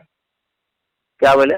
सनद सुनाइए रसूलुल्लाह तक। अब सनद मेरी जो है तो जाहिर सी बात है, मैं सनद पे थोड़ी लेके फिर उनका और मेरे को थोड़ी मालूम, मेरे संजीव भाई मुझे पूछेंगे करके। तो फिर आपने दावा कर दिया, फिर आप दलील नहीं दे पा रहे अपनी बात। हाँ, तो फिर भाई तुम्हारे को मालूम होगा ना, संजीव भाई आदमी सनद लेके साथ में घूमता करके। क्या आदमी हर वक्त थोड़ी सनद को साथ में रखते फिरेंगा। अच्छा, सही है, यानी आप साबित नहीं कर पाए दावे को। तो हमारे पास वेद कैसे पहुंचा? मैं तो आपको पहले ही बता दिया हूँ कि हमने वेद जो किताब है, किताबी शक्ल में है, उस वेद से हमने पढ़ करके हमने वेद को समझा। हाँ, तो वेद तुम्हारे को जैसे वास्ता हो गई। आपने अपने असातिज़ा का नाम लिया, आपने बोला असातिज़ा ने आपको वेद सिखाया, तो आप उसका सनद सुनाइए। आप सनद बताइए। आप देखो, अब आप हमारे सनद बताइए। मेरे से आप कितना सवाल पूछेंगे? थोड़ा सवाल पूछने दीजिए। सनद मेरी पेटी में है। मजा आ रहा है मुझे। सनद मेरी पेटी में है? पेटी के अंदर रखी सनद है। और मैं दूसरे गांव में हूँ, मैं जहाँ पर नमाज पढ़ाता हूँ वहाँ पर हूँ। सनद हमारे घर गांव में है, उस्मान नगर में। अच्छा अच्छा, रसूलुल्लाह तक सनद मिला पाएंगे? अल्हम्दुलिल्लाह, अल्लाह का एहसान है। ये दलील मुझे चाहिए, रसूलुल्लाह तक सनद चाहिए मुझे पूरा। इंशाल्लाह। ठीक है, इंशाल्लाह। फिर से आपने इंशाल्लाह कहा। अरे इंशाल्लाह का मैं इसका रद्द कर चुका हूँ इंशाल्लाह का। वो आपके बोलने से क्या होता है यार? नहीं, मैं तो दलील से रद्द कर रहा हूँ ना। अगर मेरे पास दलाइल ना हो तो फिर मैं कुछ भी बोलूं। मैं बोलूं मैंने हाथी का मुंडी देखा, तो इससे कुछ बात नहीं होगा। दलाइल से बात करना पड़ेगा। नहीं, अब मैं दावा कर रहा हूँ, मैं आसमान को देख रहा हूँ, तो सही है मेरी बात में। मैं कह रहा हूँ कि आसमान को देख रहा हूँ, तो मेरी बात में कोई शक नहीं। मैं देख रहा हूँ आसमान को, सितारों को देख रहा हूँ। नहीं, आप देख रहे हैं कि नहीं है, ये इसकी तो आपको वाज़ेह। अब आप मुझे ये बता रहे हैं, मैं तो आपको नहीं देख पा रहा हूँ ना, तो आपको मुझे दलील देनी पड़ेगी इसकी। हाँ, मैं संदीप भाई से बात कर रहा हूँ, ये बात मेरी सही है, इसमें झूठ क्या है? वाज़ेह है, जाहिर है ये बात, इसकी दलील नहीं चाहिए। हाँ। अब मैं आपसे कुछ सवाल पूछना चाहता हूँ। अब ये मसला तो हल होने दो वास्ते का, वो तो मैंने हल कर दिया। इंशाल्लाह तो मैं नहीं कह सकता, लेकिन हल कर दिया मैं। तो नहीं करे यार। आपका कुरान भी वेद को मानता है, आपको पता है? जी, आपका कुरान भी वेद को मानता है। मेरे भाई सुन लो, और हमेशा याद रखो, हम कहते हैं कि कुरान से पहले बहुत सारी किताबें आई। हो सकता है आपका भी वेद उन्हीं में से हो सकता है नहीं ना। कुरान आप अपने इसको खोलिए ना, वो जो आप लोग बच्चों को पढ़ाते हैं, जो किताब बच्चों को जो किताब पढ़ाई जाती है अकीदे की, क्या नाम है? क्या? आमन्तु बिल्लाहि मलाइकतिही व कुतुबिही व रुसुलिही। नहीं, वो वाली किताब नहीं। किताब का नाम है, वो बच्चों को पढ़ाई जाती है, उसमें बताया जाता है रसूल कौन होते हैं। वो वाली किताब, उसका नाम क्या है? संदीप भाई, मैं बोलूँ ना आपको, हो सा भाई आपका वेद है ना। दूसरी बात मैं कर रहा हूँ यहाँ पे, बताइए। वो किताब का नाम क्या है? किताब है नूरानी कायदा है, नूरानी कायदा। नूरानी कायदा नहीं, नूरानी कायदा वो तो अलग अलग विषय है। अरे वो बच्चों को पढ़ाने वाली जो किताब है जिसमें बताया जाता है अल्लाह कौन है, इस्लाम क्या है, वो किताब का नाम क्या है? तालीमुल इस्लाम। तालीमुल इस्लाम, बहुत बहुत बढ़िया। हाँ हाँ, तो हमारी बात क्या थी? तालीमुल इस्लाम में, हाँ हाँ आप, हाँ रसूल 4 है वहाँ पे। तालीमुल इस्लाम नाम की पुस्तक को आप खोलेंगे ना, तो उसमें आपको दिखाया जाएगा कि रसूल 4 है, दाऊद, ईसा, मूसा और मोहम्मद मुस्तफ़ा सल्लल्लाहु अलैहि वसल्लम। और उनके किताब 4 है, बताए गए हैं तौरात, जबूर, इंजील और कुरान। तो उस किताब का हवाला में, ये तो आपने जब इस किताब का नाम ले लिया आप भी जानते हैं, है ना? लिखा है कि नहीं है बताइए? ये देखो मैं एक बात बताता हूँ, मैंने कई सालों की इसको पढ़ के इसके अंदर से बहुत सारी बातें मैं भूल भी गया। क्या क्या बातें, बहुत सारी बातें हैं इस्लाम ताल्लुक से। आजान की से, बेसिक अकीदे का रसूल कितने हैं? रसूल 4 है। दाऊद अलैहि सलातु वस्सलाम, ईसा अलैहि सलातु वस्सलाम, मूसा अलैहि, दाऊद, ईसा, मूसा अलैहि सलाम और मोहम्मद मुस्तफ़ा सल्लल्लाहु अलैहि वसल्लम। तो इन पर जो किताबें नाजिल हुई उसी को, वही अल्लाह की तरफ से किताबें, जो किताबें रसूल पर नाजिल हुई। रसूल वही होता है जो नई शरीयत लेकर के आता है और नई किताब लेकर के आता है, बराबर? जी जी जी जी जी जी। कोई गलत बात बोली तो मुझे टोकिएगा, जरा दलील मांगिएगा। हाँ जी जी जी जी जी, बराबर है कि नहीं बताइए? Right right. तो फिर आप जब वेद को मान रहे हैं, वेद को पहला ज्ञान मान रहे हैं या वेद को ज्ञान मान रहे हैं, तो वेद किस रसूल के ऊपर नाजिल हुई ये भी आपको बताना पड़ेगा। तो वेद को आप नहीं मान सकते किताब अल्लाह की इसका जवाब भी दे देता हूँ, सुन लीजिए। हाँ मेरे प्यारे भैया, जो ये करेंगे ना 4 रसूल है करके, किस तौर पर है भाई? जिनका नाम और उनकी किताबों का नाम जो जाहिर है हमारे इल्म में जो है और हमको जो बताया गया, वो सिर्फ वो 4 है जो हमको मालूम हो चुके किताबों के जरिए से, कुरान के जरिए से, वो सिर्फ 4 है।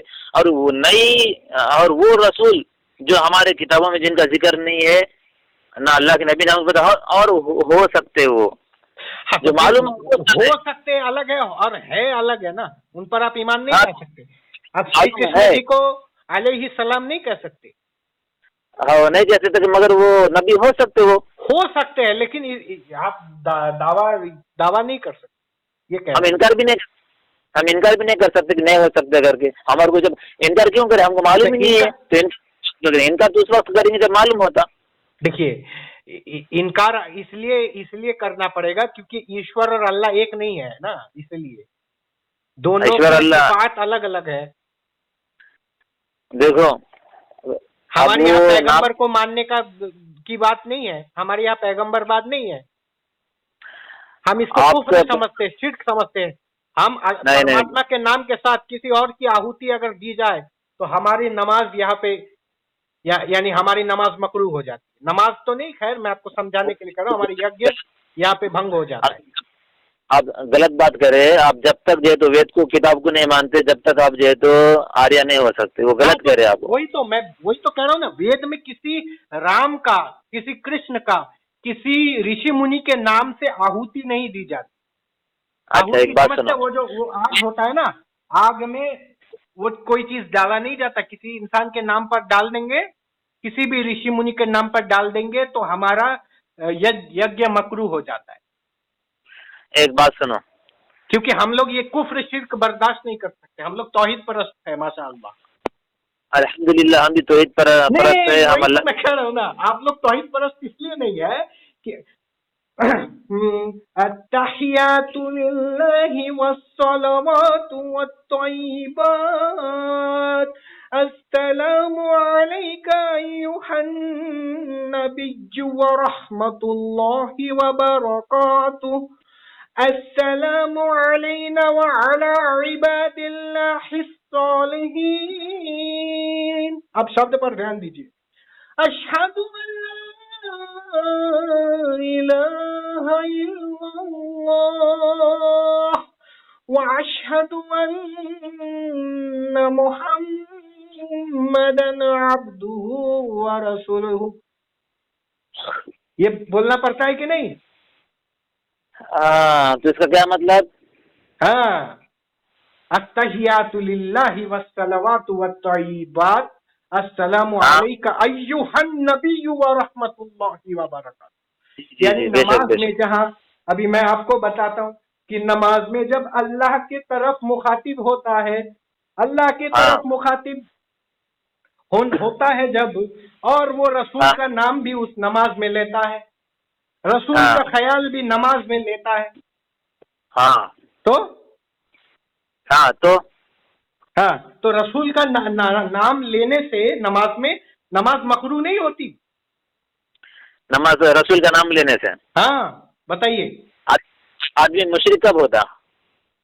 मुशरिक तभी होता जब उसके जहन में किसी गैरुल्लाह के बारे में, उसके जहन में कोई बात आ जाए, जब वो अल्लाह की इबादत कर रहा है तो वो गैरुल्लाह की बात करे अल्लाह की बात के साथ, तो इसी को तो शिर्क कहते, किसी चीज को दूसरे चीज से शरीक करना।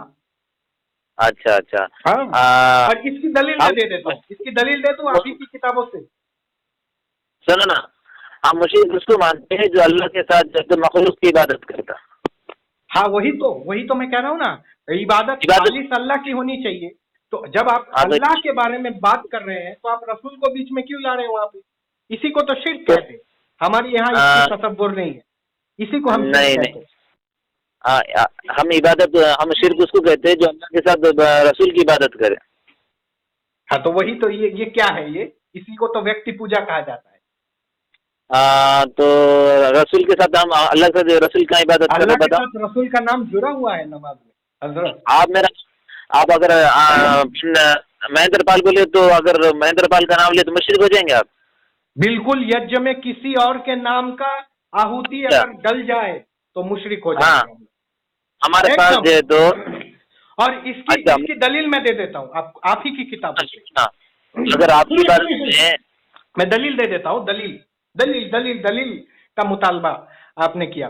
सिराते मुस्तकीम सफा नंबर 100 है। कच्ची दलील लेके आ रहे आप? दलील सुनिए ना, आपको मजा आ जाएगा मेरी दलील सुन करके। सिराते मुस्तकीम का सफा समझते? सफा मतलब पेज। सिराते मुस्तकीम जो इस्माइल देहलवी, जो इमामुल अव्वल के नाम से जिनको पुकारा लक़ब दिया गया है, सफा नंबर 169 में लिखते हैं, नमाज के दौरान जिना के वसवसे से अपनी बीवी की मुजामियत का ख्याल बेहतर है, और शेख या शब्द पर ध्यान दीजिए, लफ्ज पर गौर फरमाइए, और शेख या उन जैसे और बुजुर्ग हस्तियां की ख्याल को बल्कि रिसालत ख्वाज जनाबे रिसालत मौब सल्लल्लाहु अलैहि वसल्लम ही क्यों ना हो, उनका भी नमाज में तसव्वुर आना, अपनी हिम्मत को लगा देना, अपनी बैल और गधे के सूरत में मुस्तगरक होने से ज्यादा बुरा है। जालिम, यानी रसूलुल्लाह के बारे में तसव्वुर करना नमाज में अपने गाय और बैल के सूरत में मुस्तगरक होने से ज्यादा बुरा है। वहाँ पे शब्द क्या है वाले? क्या? वहाँ पे ध्यान लगा देना यानी अज़्म कर लेना। अज़्म किसे कहते हैं मालूम है आपको? अब देखिए, अभी ये देखिए ना, ऐसे मत समझिए इसका ये अर्थ नहीं है, इसका ये अर्थ है, ये तो फिर इसमें तो कोई भी छूट जाएगा। हाँ, तो छूटना तो छोटी जैसी बात कर रहे ना आप। और आप जो दलील दे रहे ना, ये रसूलुल्लाह की इतनी बड़ी तौहीन मैं नहीं सहन कर सकता। अच्छा, और दूसरी बात ये है, एक स्कॉलर है ये कि इनकी जो इनकी एक राय है, ये इस्माइल देहलवी जो कुरान हदीस की दारुल उलूम देवबंद के बहुत बड़े बुजुर्ग हैं, आप उनकी बात का ये कर रहे हैं, तो फिर आप देवबंदी कैसे हुए? फिर आप ये कहिए कि हम अहले हदीस हैं। देवबंदी वही होगा जो अपने बुजुर्गों का दिफा करेगा, अशरफ अली रसूलुल्लाह का दिफा करेगा, वही होगा देवबंदी। देखो, हम है ना ज़ईफ़, हमारे देवबंद से बड़े आलिम जो ऊपर जो हदीसें जिन्होंने बयान करे, अगर वो भी अगर कमजोर हदीस बयान करते हैं मेरे संदीप भाई, उनके हम कमजोर हदीसों को नहीं लेते, मालूम है शायद आपको। तो फिर आप ऐसे बुजुर्ग से आप ऐलान बरात कीजिए जो ऐसे कुफर यानी कुफरिया जुमले उन्होंने, मुझे पसंद नहीं आया ये रिसालत मुआब के बारे में जो बात कही गई। तो इनको बाजू में रख दीजिए, कोने में इनको नहीं जाता इस्माइल देहलवी से मैं पेन की किताब। ये बात आपने कह दी, बस मैं आपके सामने हाथ जोड़ता हूँ, आपने बहुत अच्छी बात कर दी कि आप इस्माइल देहलवी को नहीं मानते। अब देवबंदियत तो ये हो जाएगी अगर वो इस्माइल देहलवी से ऐलान बरात कर दे। नहीं, कुछ भी नहीं होता, वो एक आदमी से गलती हो सकती है। मौलाना साद को पहचानते हैं आप? किसको? मौलाना साद। मौलाना साद? हाँ जी जी जी। हाँ, तो वो तो इन्हीं के परपोते हैं, इन्हीं के शख्सियतों नवासे को हैं मौलाना साद। हाँ, तो देखो, अगर मैंने गुनाह करा तो मुझे सजा मिलेंगी, मेरे नवासे को नहीं मिलेंगे। इन्ना लिल्लाहि व इन्ना इलैहि राजिऊन, इन्ना लिल्लाहि व इन्ना इलैहि राजिऊन, इन्ना लिल्लाहि व इन्ना इलैहि राजिऊन। संदीप भाई, अफसोस है कि जो है तो एक शख्सियत कॉलर को लेके बैठे हो। आप नहीं मानेंगे तो मैं क्या ही कर सकता हूँ। खैर, दलाइल मैंने अपने तरफ से दे दिए। तो मेरा जो ये है, खुलासा कलाम ये है कि हमारे नजदीक ये कुफ्र है कि किसी ईश्वर के ऊपर, जब हम ईश्वर के बारे में सोच रहे हैं तो हम किसी बशर को, इन्नमा अना बशरुम मिस्लुकुम को बीच में नहीं लेकर के आते हैं। इसी को हम शिर्क कहते हैं। शिर्क मतलब किसी के जात के साथ किसी और के जात को मिला देना। अब जैसे खुदा की मैं इबादत कर रहा हूं तो इबादत केवल खुदा के जात के लिए होगी, किसी और जात का नाम अगर बीच में आ जाए तो इसी का नाम शिर्क है, शरीक करना है। परमात्मा के साथ, खुदा के साथ किसी और के जात को शरीक करना है। हम इस शिर्क को कतआन बर्दाश्त नहीं करते। आप भी जो तो कई चीजों का नाम लेते हैं। नहीं, हम बीच में किसी का, हम परमात्मा को छोड़ करके किसी और का नाम नहीं लेते यज्ञ में।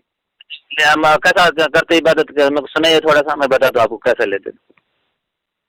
ये इबादत क्या, आप, मैंने तो आपको सुना दिया ना, सुबहानक अल्लाहुम्मा व बिहम्दिका, वो सुना दिया मैं। आपकी बात सुना है ना, मैं बताता हूँ आपको कैसा नाम लेते, दूसरा का कैसा ख्याल आता आपके ज़हन में, बता देता मैं आपको। क्या?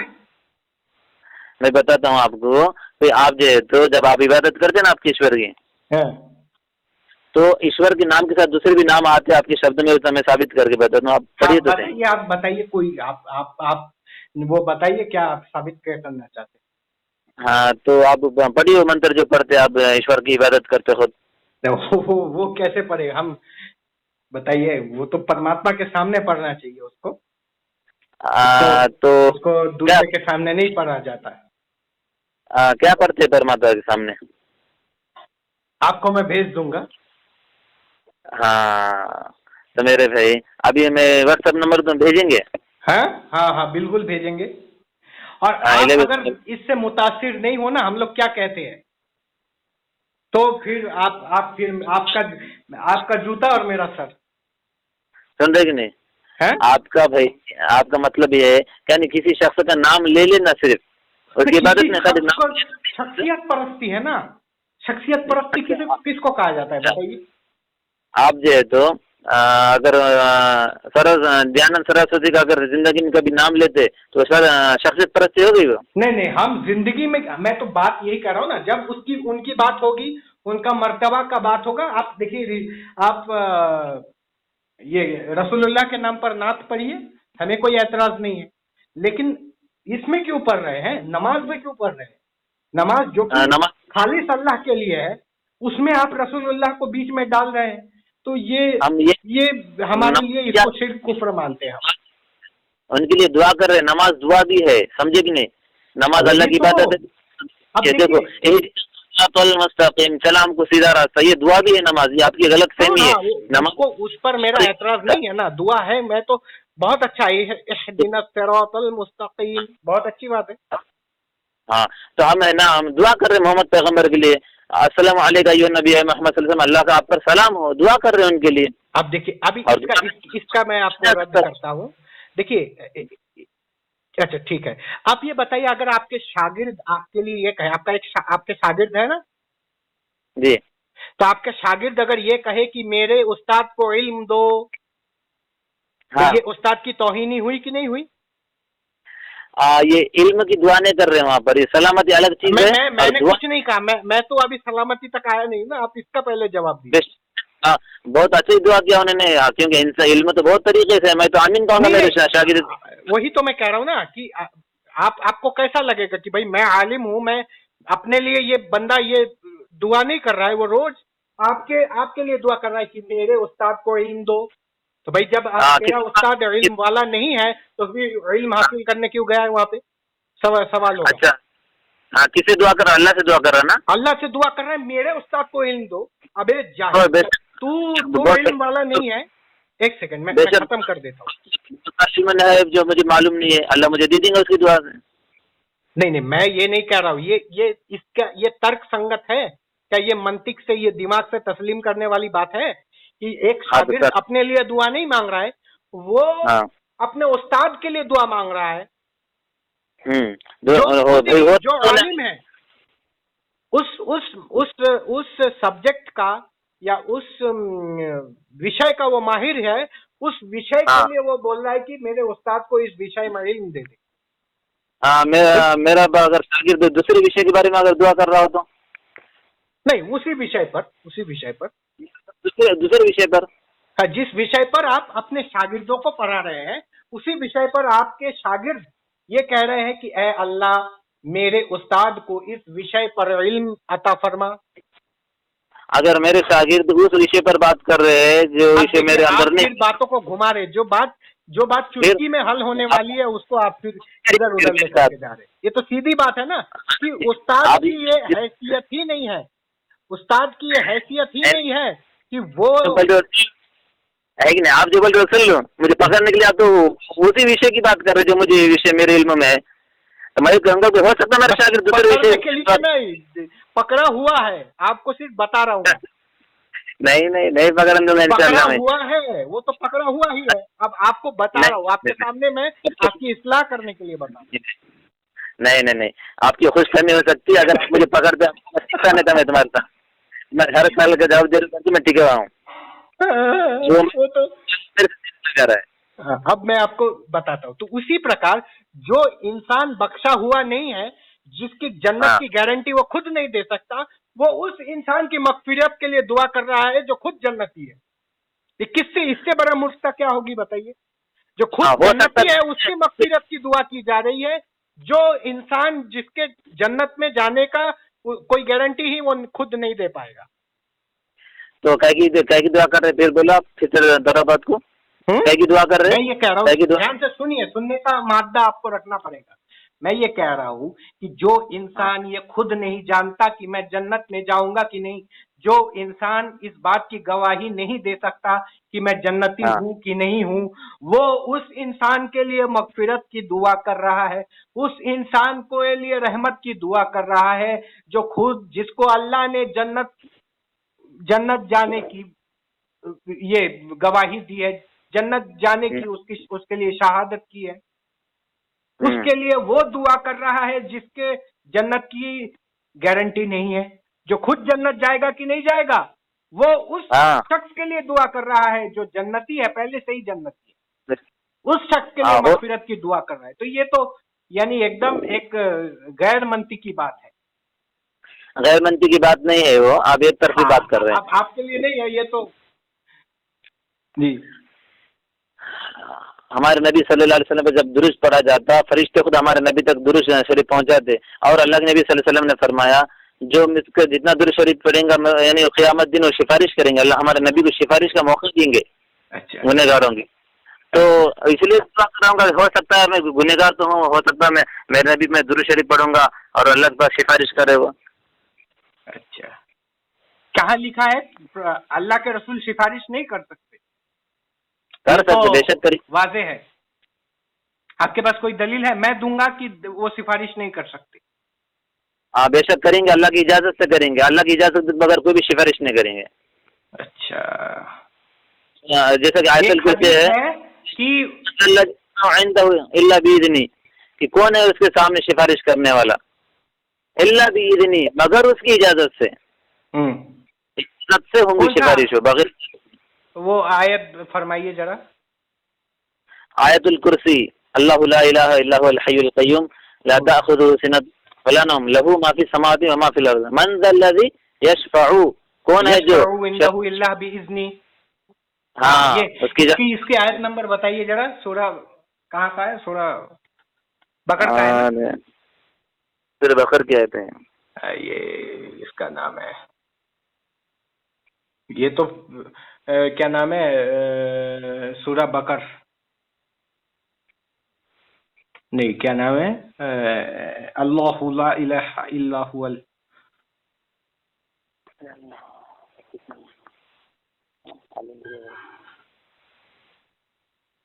हय्युल क़य्यूम इलाहा इल्ला हुवल हय्युल क़य्यूम। कहा गया आयतुल कुर्सी 255। हाँ हाँ निकालिए जरा आयत। अब मेरे पास क्या है कुरान? हैं? मैं कुरान लेके नहीं बैठा यार, मैं बाहर हूँ मस्जिद से। हाँ हाँ हाँ बताइए, इसका तर्जुमा तो कीजिए। अल्लाह तो जैसा कह रहे कि कौन है इसे कोई सिफारिश नहीं कर सकता। हाँ अगर इजाजत हो तो कर सकता। वह जानता है कुछ उनके आगे है और जो कुछ उनके पीछे है। कहा है? हाँ। यहाँ तो लिखा है कौन है जो उसके यहाँ उसकी अनुमति के बिना सिफारिश कर सके। वह जानता है जो कुछ उसके आगे है और जो कुछ उनके पीछे है। यहाँ कहा लिखा है?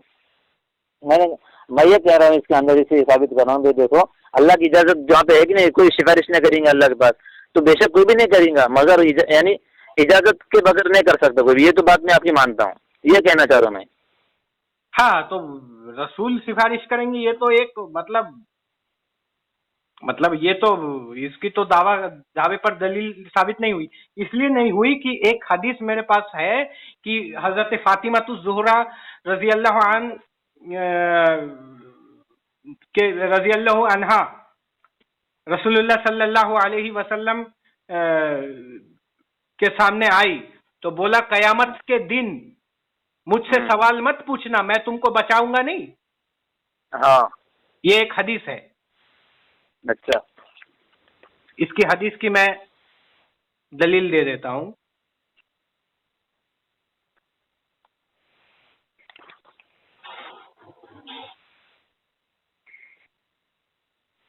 सही बुखारी किताब number volume number 4 book number 51 हदीस नंबर 16।